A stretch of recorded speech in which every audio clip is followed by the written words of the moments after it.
Just under 2 years ago, as I'm sure just about everybody even vaguely aware of rock and metal music is aware, Sleep Token dropped Take Me Back to Eden.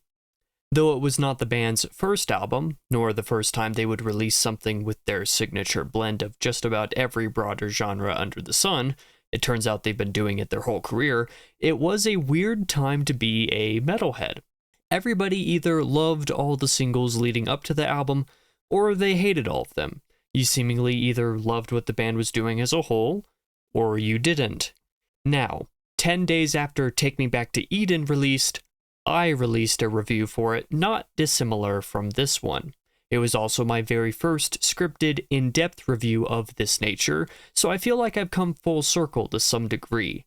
In that review, I discussed my relationship with Take Me Back to Eden at length, so if you want the full context to my feelings about getting into Sleep Token beyond the references I make here, I recommend you go watch that video now and come back. If you haven't watched it and don't care to, or just want to wait until after this video or whatever else have you, let me summarize that review as succinctly as I can. I did not love the singles for Take Me Back to Eden. There are myriad reasons for that, but suffice it to say I was not enthused and so not exactly excited for the album. I did, however, listen to the album anyway, so that I could say I gave it an honest try. It was a reluctant shot, but an honest one nonetheless, I believe 3 days after the album actually came out. It was over the week after that I fell in love with the deep cuts and came to truly understand and love the album quite a lot. My eyes were suddenly unclouded where I had expected nothing to change about my perspective from the singles to the full release.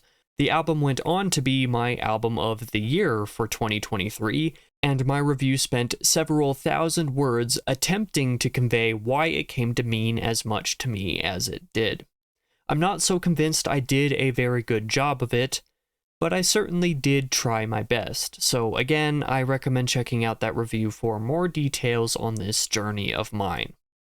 The point I'm trying to circle back around to is this.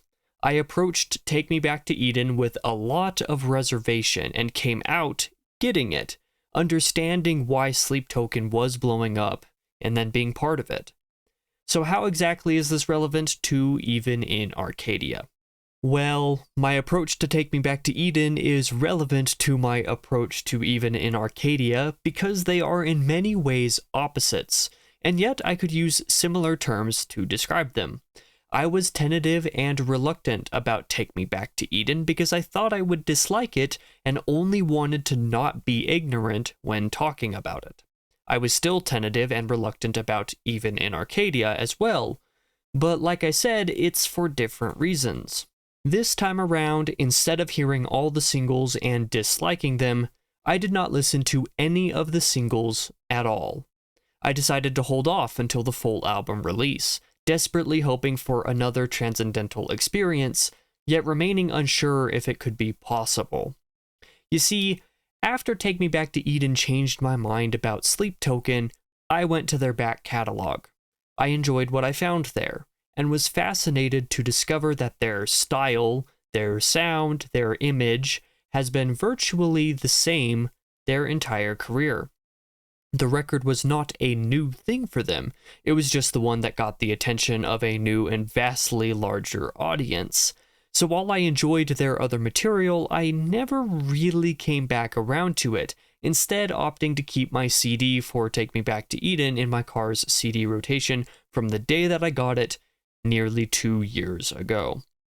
Because of my relative muted enthusiasm for Sleep Token's older work compared to Take Me Back to Eden, I was worried, anxious that Even in Arcadia could do nothing besides disappoint me.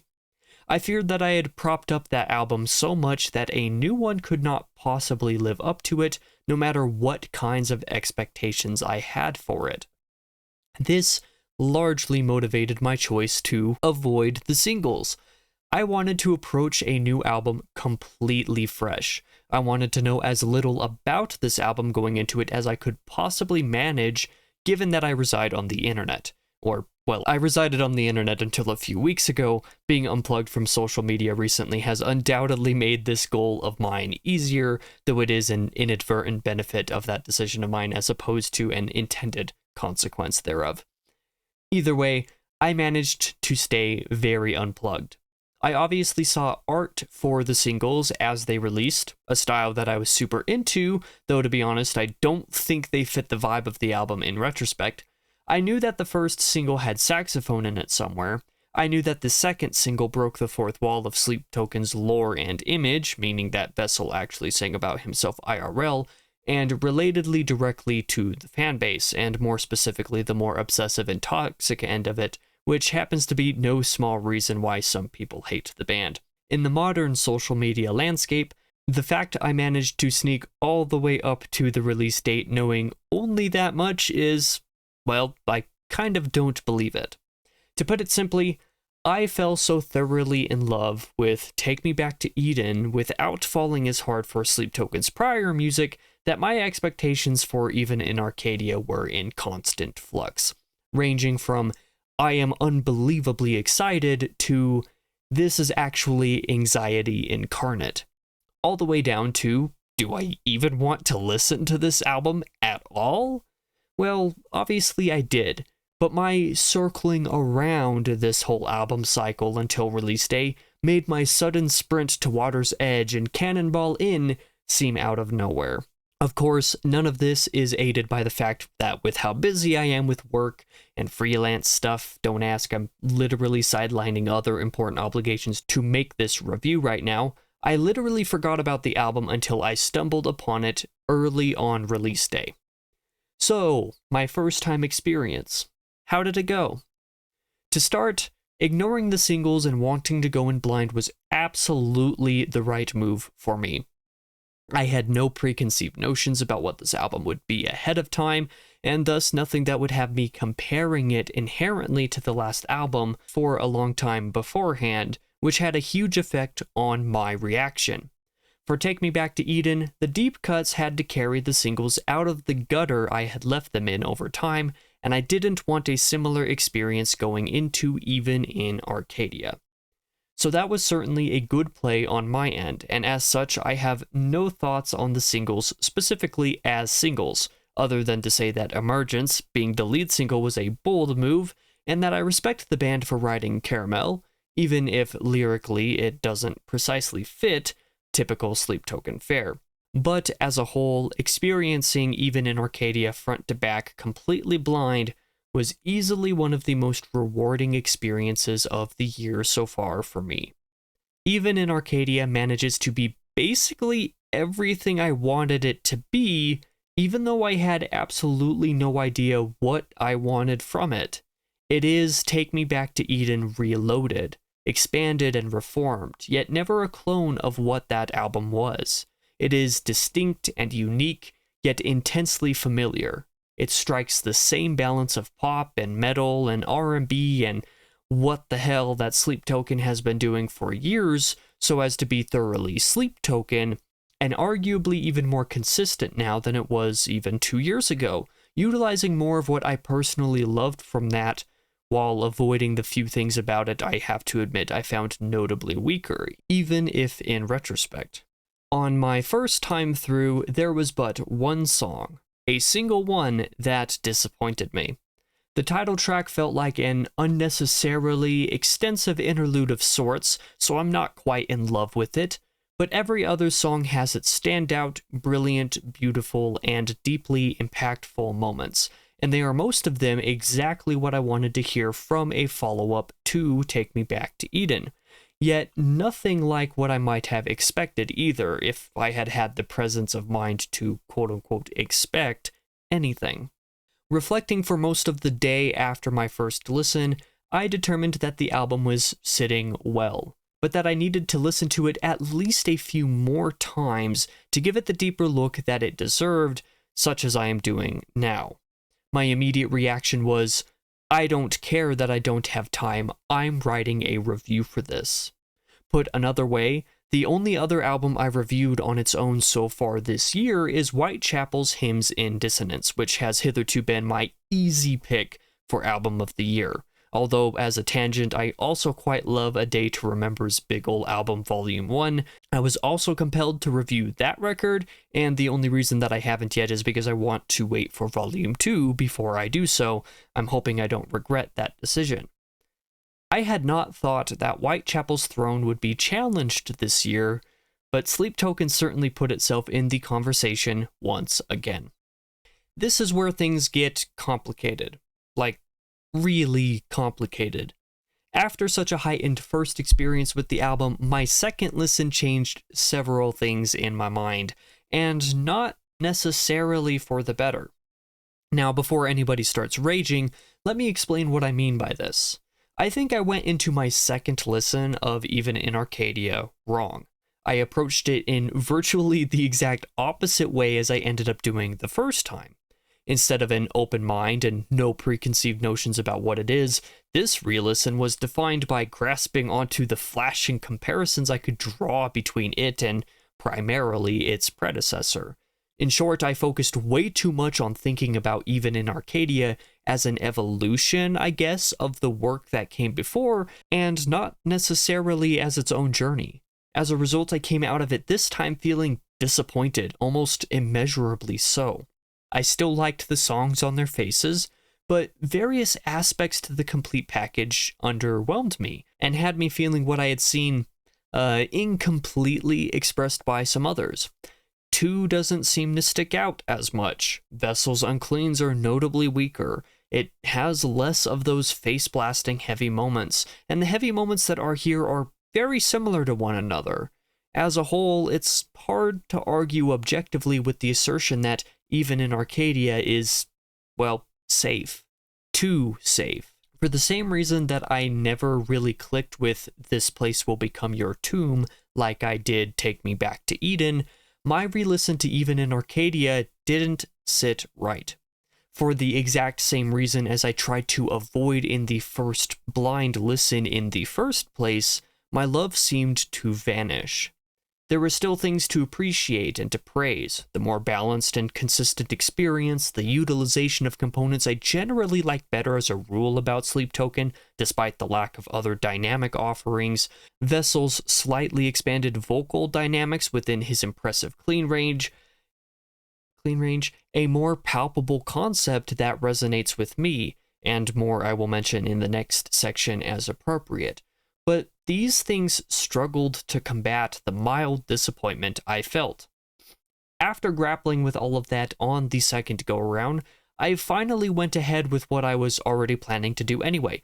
I listened to the album several more times, more or less on repeat as I had with Take Me Back to Eden, to determine which side of the fence I actually sat, for my sudden displacement from one side to the other came as about as much of a surprise to me as my sudden understanding of Take Me Back to Eden did 2 years ago. What I discovered is that comparing any Sleep Token record to another, no matter how similar an approach they largely seem to be, is a fool's errand, and I played myself the fool from the beginning. As you'll see in part 3, I can and do still make comparisons between Even in Arcadia to previous Sleep Token work. I just learned to do so in a more natural and dynamic way. Rather than thinking, what does this song remind me of, I'd be listening and suddenly be struck by a moment of, hey, this reminds me of this moment on insert song here. What this means is that on my repeated listening, following the second one of course, I managed to combine the experiences of my first 2 times with it. Additionally, my slightly varying approaches helped. For example, on my third listen of Even in Arcadia, I went for a vibe-based, moody reclusion of sorts. I stood by an open window during a windy and mildly stormy afternoon. Don't worry, it was an otherwise warm day and my office gets very hot during the summer, so I wasn't freezing anybody to death. The relative chill and air movement really accentuated the tone and the vibe of the album this time, and after listening to the instrumental version of This Place Will Become Your Tomb while working earlier that day, I determined that part of why comparison didn't work is because I was comparing wrong. There is a lot that Even in Arcadia borrows from Take Me Back to Eden, that much is certainly inarguable. But I would assert that it also borrows a lot emotionally from This Place Will Become Your Tomb. All the moments I couldn't point to off the top of my head in a I know what this is like, but I can't figure out why, was because of similarities to the band's sophomore effort, which I have by no means listened to enough to tell you which song is which, and therefore be able to actually point out the comparisons. But still, you almost have to understand Sleep Token's most recent release in context of their third album, because so many stylistic underpinnings are similar, but then many are not as well. It is at once incredibly familiar and also brand new, just as I felt the first time. Anyway, while I moodily and emotionally vibed with Even in Arcadia, staring out of an open window in the middle of a quasi-thunderstorm, I paid attention to the lyrics and more of the intricacies of each individual song's musical components, a method that ultimately allowed for the back half of Take Me Back to Eden to finally click 2 years ago. And where I had some disappointment on the first re-listen, this second re-listen was at least as ethereal as the first time altogether. The tone of it solidified as something wholly separate from past Sleep Token albums. The bedding of general lyrical themes started to pack the punch I knew they needed to for the click to happen. The balance of musical decisions started to fit more correctly than they did before, either in my blind listen or re-listen. I also listened to the album a fourth time, where I kind of combined all of my expectations based on the first 3 times together, and could start air strumming, or air drumming, or mouthing along to the music and lyrics, and I think my opinion is more or less solidified, even if my understanding and interpretation of it isn't. Is Even in Arcadia Sleep Token's best album? Well, that's extraordinarily debatable, and a topic I think best left for after the track by track anyway. One thing that I can say about Even in Arcadia, the album, is that its track order is dynamically interesting and unique. No matter how much I love Take Me Back to Eden, it's hard to say that the track list is without flaw for me in multiple respects 2 years now after its publishing. This time around, I feel like the order makes more inherent sense, like whatever potential concept the band was chasing comes out a good bit more evocative, more palpable, more prone towards a collective atmosphere and sound which defines it. I feel like Even in Arcadia is less eclectic than its predecessor without sacrificing its unique drive. There are times when this is phenomenal, and also times when it leaves me wanting ever so slightly. So let's begin. Actually, first, a side note, I know basically as little as one can about Sleep Token's previous lore, the story embedded in the first 3 albums and the previous EPs. As such, do not take my interpretation as inherently reflective of the story, but rather as the way I see the album. Look to Windward is both one of the easiest and hardest songs to discuss. It is at once so clearly an introduction in the first couple of minutes, but it also feels like a climax much of the rest of the time, making its placement at the start feel disjointed, uneven, and odd. Yet it is precisely this surprise factor and the setting up of a dark sonic motif, enhanced by the buzzy, mildly staticky vocal effect on Vessel's repeated "Will you halt this eclipse in me," that makes it such a perfect opener. Look to Windward reminds the listener that the band is not afraid to be simple and quote-unquote repetitive, heavy, vibey, and unapologetically opaque when they feel it sells what it is they are going for. It has structural decisions that call back to so many different tracks and moments from the band's past, it's impossible to name them all, making the point that this is a convalescence of everything they've ever done. Additionally, the song forwards the impact of a somewhat heavier focus on the hip-hop and rap side that the band utilizes every so often with an extended lyrical sequence that begins calling back to previous thematic ideas, which include biblical references, a vague sense of a story dealing with a heightened personal affect, and so much more than I rightly know how to analyze. It feels like an explicit display of an ideal that Vessel has hitherto exemplified, an ideal which he explores and breaks down over the rest of the album, beginning with the revelation of an uncertain identity over a piano reprieve and second climactic breakdown. In saying it that way, perhaps it makes sense to call this a climactic track, despite being only the beginning. Emergence at first seemed like an incredibly bold first single, but the more I listen to it, the more sense it makes. While Look to Windward introduces the tone and an idea about to be broken down over the remainder of the record, Emergence seems to be the true introduction to the concept. It comes across to me like a double entendre for Vessel's relationship to, presumably, sleep, as told by the lore, but also his relationship with himself as an vessel to the person behind the persona. The song continues a couple of the sonic ideas from the previous, such as the style of the hip-hop verses, the repeated darker line, the stark contrast between the major and beautiful, and the minor and disconcerting. I really had no idea how to feel about Emergence the first time, but I now quite enjoy it, but I have yet to determine what I think it is actually about. Side note, the sax at the end really sells this as the end of the first introductory act of Even in Arcadia. Past Self takes heavily after songs like Are You Really Okay and Do You Wish That You Loved Me from Take Me Back to Eden. Not necessarily in the sense of a somber and slow pace or in a melancholic lyrical concept over what sounds like is both brighter and exactly fitting otherwise, but rather in the sense of structure.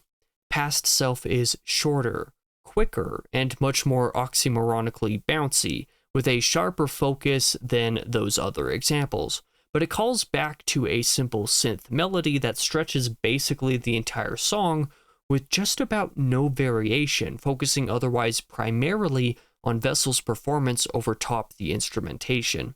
Just as I believe Look to Windward sets up the idea of a veneer for something Vessel isn't in his core before he starts to break down that identity in Emergence, you get the line, I don't even know who I used to be, but nothing is the same and some things have to change now. I see this as the song in which Vessel becomes introspective to a degree unseen in previous music. You'd have flashes of it now and again before this, but I wonder if this album is less about sleep, disturbing Arcadia, and more about facing the trauma that came before, the idea of that, the concept of that on a personal level. This song to me feels like the initial confrontation that Vessel has put off for a long time, one that both his character and his real-life selves have been needing to face. Both of these ideas we'll come back to. Dangerous takes more after Look to Windward in inherent tone. It is darker, it is slower, it is returning to the idea of an external force being, well, dangerous for Vessel. Sonically, I think Dangerous takes a lot of cues from The Apparition and Rain from Take Me Back to Eden, namely that it is a sleeper hit with a particular kind of build-up and manner in which its chorus exists compared to the verses. Additionally, lyrically, I get the vibe of emerging from the introspection that the last song and a half encouraged and returned it to the external, a combat with the trauma that Vessel was reflecting on in Past Self. I honestly don't know what else to say about this one. I always end up sleeping on it in memory and apparently now in analysis too. Caramel is the obvious exception to this story of the rest of the album, unless it is, as I suspect, as much an introspection for Vessel's real-life person and not just for the persona. There are aspects to Caramel that relate to other moments on the album, but it does break the fourth wall in such a way that is completely new to the band, and that's unique and interesting, and also weird. I really like this song, but the way it connects to other moments is so interesting and requires so many listens to catch them all. Everything about this song just feels sad. Vessel's unclean vocals are worse than they were last album, though, but that said, stop being weird, y'all. Parasocial vibes be wildin', stop wildin'. Side note, I think the last synth note of the song could have been held out a couple seconds longer to be distorted into the intro note of Even in Arcadia. That would have been pretty awesome. Even in Arcadia is the song I have the hardest time loving. In every way, this feels like a bridge between Caramel and Provider. It is for all intents and purposes an interlude on the album, finally really painting the portrait of Arcadia and what that concept means as a whole. It closes out the first 2 acts of the album and prepares us for the third, conceptually and musically. For my first few listens, I thought it was too long of an interlude-style track, but I've come to appreciate it in time. The dingier approach to beauty manages to hit, and Vessel's vocals hit a grittier place than you'd expect throughout. Additionally, the strings at the end manage to simultaneously diminish and enhance tension in a way that hardly can be described. Even in Paradise, you still have demons, you still have trauma, and you have to fight that. Provider is the trauma that must be fought. Thinking on the lore, I can see how this song could reflect on sleep or whatever else, but to me it feels connected to Caramel in practice, namely that it is Vessel's reflection on active personal memories that haunt him and which he has a hard time personally reconciling. While that may not be entirely accurate, it is a vibe I have gotten every time it has played and which has reflected upon the rest of the album. I'm not sure I see that changing. Something about it does feel personal in a way that no comparable song like, say, The Summoning or Rain does. It is sexy, it is beautiful, it is driven, and it is full of a pain and regret hidden beneath a layer of longing memories. I also must admit that on a foundational level, I relate to aspects of the song, and that's kind of uncomfortable. Though I've come out the other end of that battle myself, the battle itself still brings back memories that I wish were left buried, but perhaps are better confronted. Perhaps Vessel feels the same way, and that's why even in Paradise, even when things seem perfect, one must almost always wrestle with something. Because that's life. Living, learning, growing, but truly wrestling with something that's dangerous. Damocles is the close of the third act of Even in Arcadia, and it is the dive into uncertainty that Emergence Guaranteed was coming and the pain that Caramel skirts around. The 3 singles in a row honestly almost tell their own story together, come to think. Furthermore, Damocles joins Caramel in a distinctly non-lore song somehow, but regardless of that, Damocles is my favorite song on the album.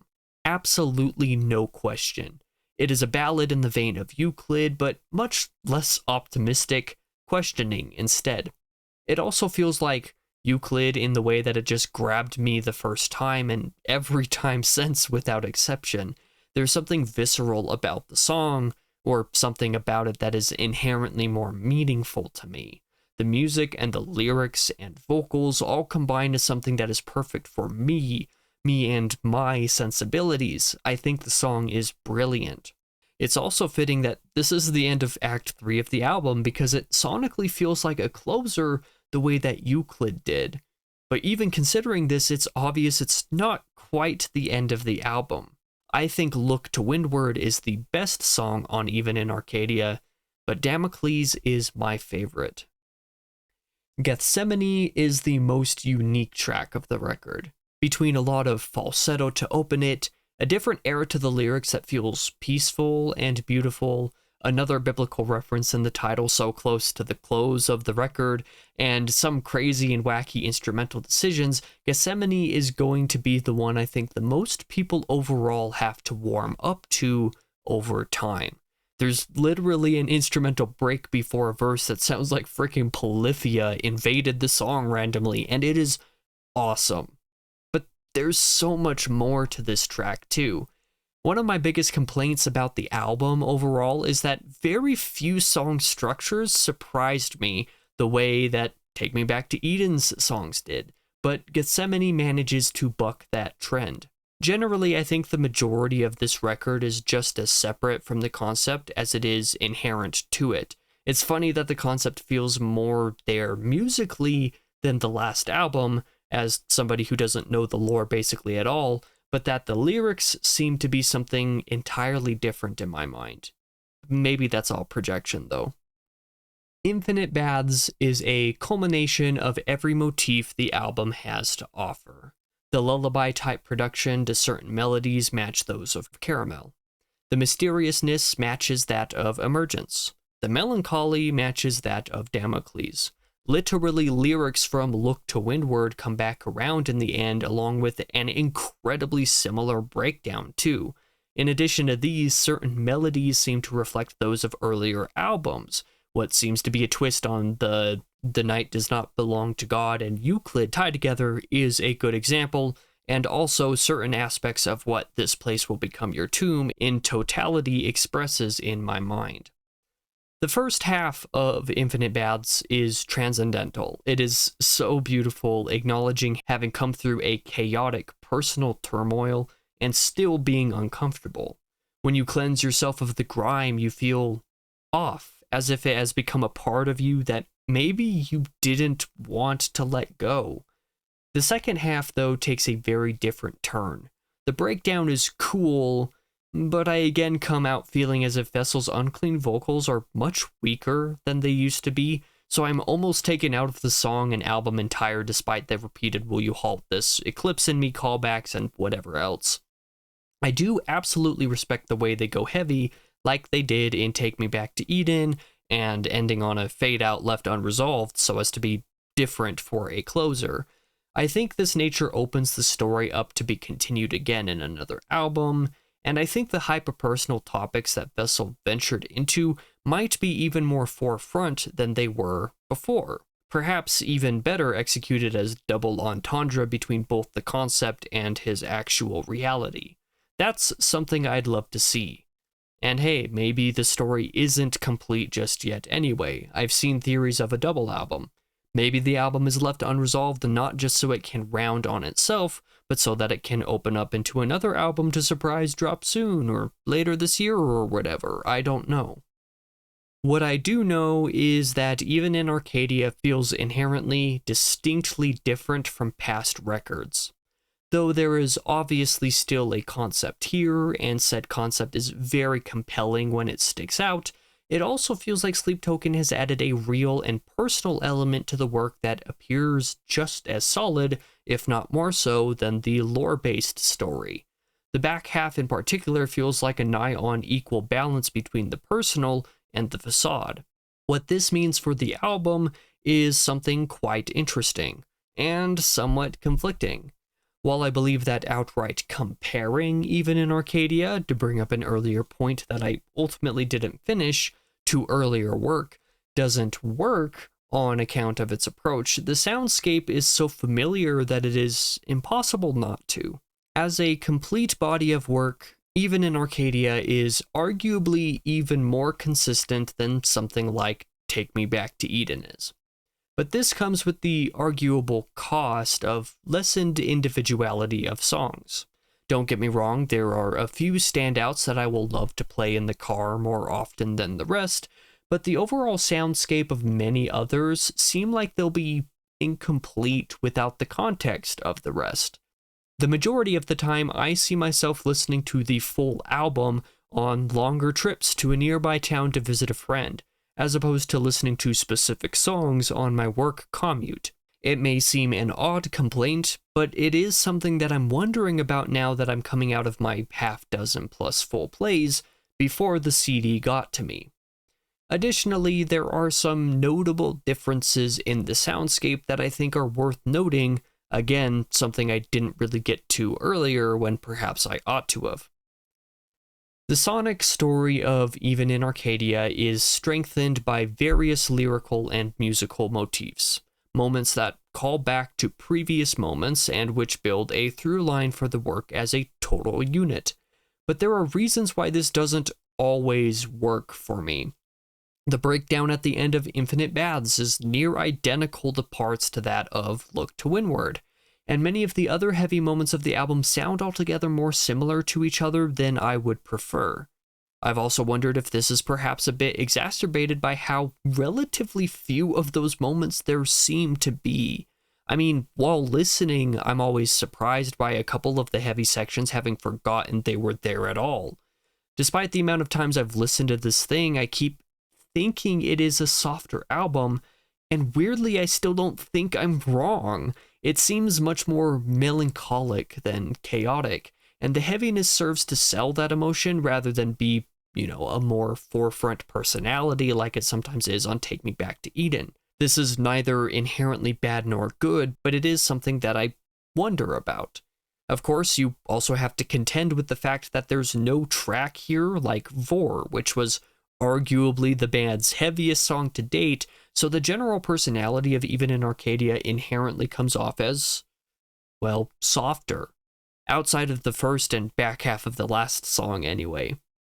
Speaking on the heaviness, I also want to mention Vessel's vocals again. They are incredible throughout. There's so much more flavor and exploration here than on previous albums, and I loved almost every bit of it. Almost. His uncleans are markedly much less palatable on this album than on Take Me Back to Eden, unfortunately, and that has a massive negative effect on the overall experience for me. I already didn't love his uncleans before, except as an occasional accent, but this time they are much, much worse, and I hate saying that. Though I love the sparking heavy moments in Sleep Token's songwriting, I have to say I appreciate the approach taken here.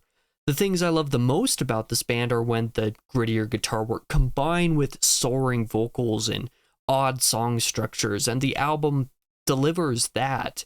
Additionally, Even in Arcadia has a sharper focus on the hip-hop influenced verses than Take Me Back to Eden did, and while at first this seems a little off, it allows for a lot of fun flows and personal lyrics that just click with me personally, though I suspect not everybody is going to like that.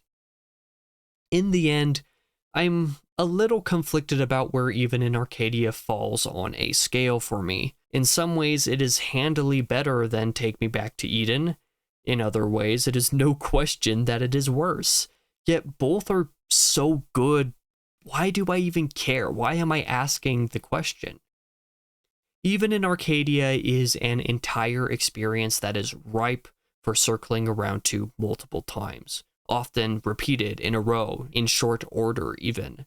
If nothing else, that makes it better to me than does its predecessor, but what it ultimately comes down to is this. The album is different. What that means for how I truly feel about it is something that I'll have to come to over months, or even years. For now, I am more than content to listen to these last two offerings more than I have any right to, and to make a much-needed check-in with earlier records plus more of the actual story. Did Sleep Token's Even in Arcadia do the impossible and beat the brilliance that was Take Me Back to Eden? Well, not to blue balls you, but time will tell.